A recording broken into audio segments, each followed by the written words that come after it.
تو آج ہم ایک بہت ہی دلچسپ موضوع پر بات کر رہے ہیں، جنت، جس میں کافی عام سوالات اور خواہشات کا ذکر ہے۔ جی ہاں، اور کچھ حوالے بھی ہیں احادیث سے اور اسلامک اسکالرز جیسے بدیع الزماں سید نورسی کے بھی۔ بالکل۔ تو بنیادی سوال یہی ہیں کہ اچھا جنت اصل میں ہے کیسی، اور یہ بھی کہ کیا وہاں ہمیشہ رہنا وہ بورنگ تو نہیں ہو جائے گا؟ بہت اہم سوالات ہیں، لیکن گفتگو شروع کرنے سے پہلے ایک بات سمجھنا بہت ضروری ہے جی، کہ جنت جو ہے وہ انسانی تصور سے، بیان سے بہت بلند ہے۔ صحیح۔ ایک حدیث قدسی ہے جس میں اللہ تعالیٰ فرماتے ہیں کہ میں نے اپنے نیک بندوں کے لیے وہ کچھ تیار کر رکھا ہے جو نہ کسی آنکھ نے دیکھا، نہ کسی کان نے سنا، نہ کسی کان نے سنا، اور نہ کسی انسان کے دل میں اس کا خیال گزرا۔ تو اصل حقیقت تو ہمارے اندازوں سے کہیں زیادہ حیران کن ہوگی۔ ناقابل یقین۔ اچھا، اس ٹرانسکرپٹ میں ایک دلچسپ بات یہ تھی کہ جب لوگ جنت کا سوچتے ہیں تو ان کی فوری خواہشات کیا ہوتی ہیں؟ ہاں، اس میں ذکر تھا کہ لوگ فوراً اپنے پیاروں سے ملنے کا سوچتے ہیں جو دنیا سے چلے گئے۔ اور کچھ لوگ وہ تاریخی واقعات جیسے طوفان نوح یا ابراہیم علیہ السلام کا آگ میں جانا، جی، یا جنگ بدر، وہ اپنی آنکھوں سے دیکھنا چاہتے ہیں۔ اور کچھ کی خواہش بس اڑنے کی ہوتی ہے۔ ہاں، اور یہی تو جنت کی شان ہے کہ وہاں ناممکن ممکن ہو جائے گا، ہر خواہش پوری ہوگی۔ یعنی کوئی پابندی نہیں ہوگی؟ کوئی غم نہیں، کوئی پریشانی نہیں، غیبت کا ڈر نہیں، تنقید کا خوف نہیں، کچھ نہیں۔ وہ اصل میں ہمارا گھر ہے، ہمارا اصل گھر۔ جی، دنیا کی زندگی کا تو اس سے کوئی موازنہ ہی نہیں۔ جیسے بدیع الزمان سید نورسی نے کہا تھا کہ دنیا کی 1000 سالہ خوشیوں بھری زندگی بھی جنت کی 1 گھنٹے کے برابر نہیں۔ جی، جنت کے 1 گھنٹے کے برابر نہیں۔ اور ان سب نعمتوں سے بھی بڑھ کر ایک چیز کا ذکر ہے، اللہ تعالیٰ کا دیدار۔ کہا گیا ہے کہ یہ لذت ایسی ہوگی کہ جنتی باقی سب بھول جائیں گے۔ کیا واقعی؟ جی بالکل، ماخذ یہی بتاتا ہے، دیدار الہی سب سے بڑی حتمی نعمت ہے۔ سبحان اللہ۔ اور اس کے بعد تو جنتیوں کا حسن و جمال اور بڑھ جائے گا۔ اچھا، جی، مثال یوں سمجھیں کہ جیسے چاند ہے، اس کی اپنی روشنی تو نہیں ہوتی نا؟ نہیں، وہ تو سورج کا عکس ہے۔ بالکل۔ تو اسی طرح دنیا کا سارا حسن اللہ کے جمال کا محض ایک عکس ہے، وہ بھی کئی پردوں میں چھپا ہوا۔ یہ تصور ہی بہت گہرا ہے، لیکن پھر وہی سوال لوٹ کر آتا ہے جو اکثر لوگ پوچھتے ہیں کہ ہمیشہ ایک ہی جگہ ایک جیسی نعمتیں کیا وقت کے ساتھ بریت نہیں ہوگی؟ دیکھیں، اس خدشے کا جواب تو خود قرآن کریم میں ہے۔ سورۃ الکہف میں اللہ تعالیٰ فرماتے ہیں کہ جنتی نہ کبھی تھکیں گے اور نہ ہی جنت سے نکلنا چاہیں گے۔ اچھا، تو جس ذات نے بوریت کا احساس پیدا کیا ہے وہ یقیناً اس بات پر قادر ہے کہ اپنی بنائی ہوئی جنت میں اس احساس کو ختم کر دے۔ یعنی وہاں کا نظام ہی الگ ہوگا۔ بالکل۔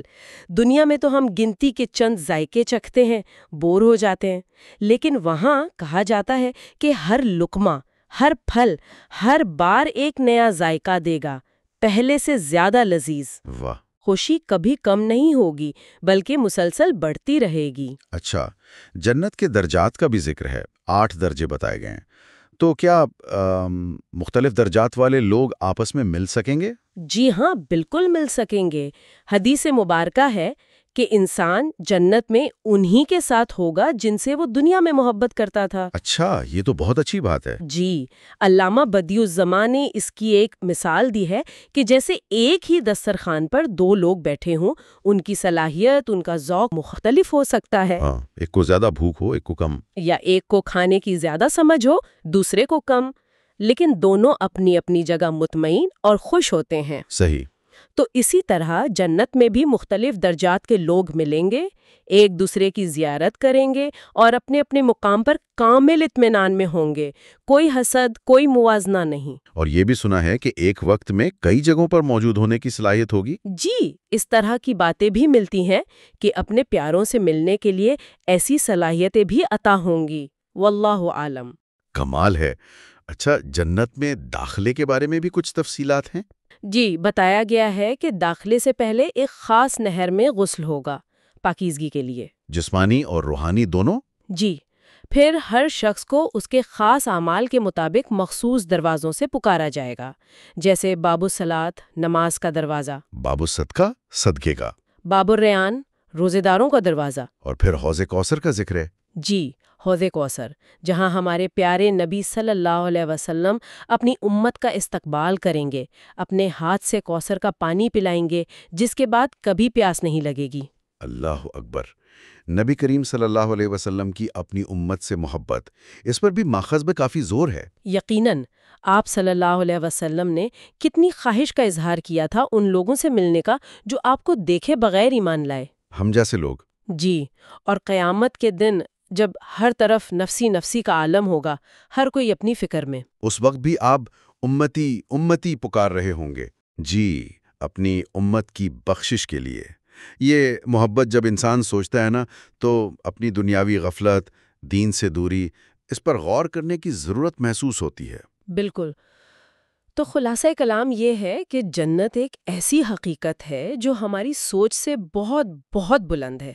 وہاں خوشیاں ہمیشہ بڑھتی رہیں گی، بچھڑے ہوئے پیاروں سے ملاقاتیں ہوں گی، اور سب سے بڑھ کر اللہ تعالیٰ کا دیدار نصیب ہوگا۔ اور یہ سب کچھ جڑا ہے نبی کریم صلی اللہ علیہ وسلم کی بے مثال محبت اور ان کی قربانیوں سے۔ بالکل۔ اور یہ ساری گفتگو ہمیں اپنی آج کی زندگی کے فیصلوں پر غور کرنے کی دعوت دیتی ہے کہ ہم کیا کر رہے ہیں؟ جی، کیا دنیا کی یہ چند روزہ عارضی فائدے اس لائق ہیں کہ ان کے پیچھے جنت کی ابدی بادشاہت اور خوشیوں کو داؤ پر لگا دیا جائے؟ یہ ایک بہت بڑا سوال ہے۔ یہ ماخذ اصل میں ہمیں توبہ کی طرف اور اپنی زندگیوں کو اسلامی اصولوں یعنی حلال، تقوی اور سنت نبوی کے مطابق ڈھالنے کی ترغیب دیتا ہے۔ اور آخر میں ایک نکتہ جو ماخذ نے بھی اٹھایا، وہ یہ کہ وہ کون سی چھوٹی چھوٹی حرام یا غلط چیزیں ہیں جنہیں ہم اپنی زندگی سے نکالنے پر تیار نہیں۔ کیا ان کا وہ وقتی سا لطف واقعی نبی کریم صلی اللہ علیہ وسلم کے گلے لگنے اور جنت کی دائمی نعمتوں سے بڑھ کر ہو سکتا ہے؟ یہ انتخاب، یہ فیصلہ ہر ایک کو خود کرنا ہے، اس سے پہلے کہ زندگی کا یہ سفر ختم ہو اور ایک نیا نہ ختم ہونے والا سفر شروع ہو جائے۔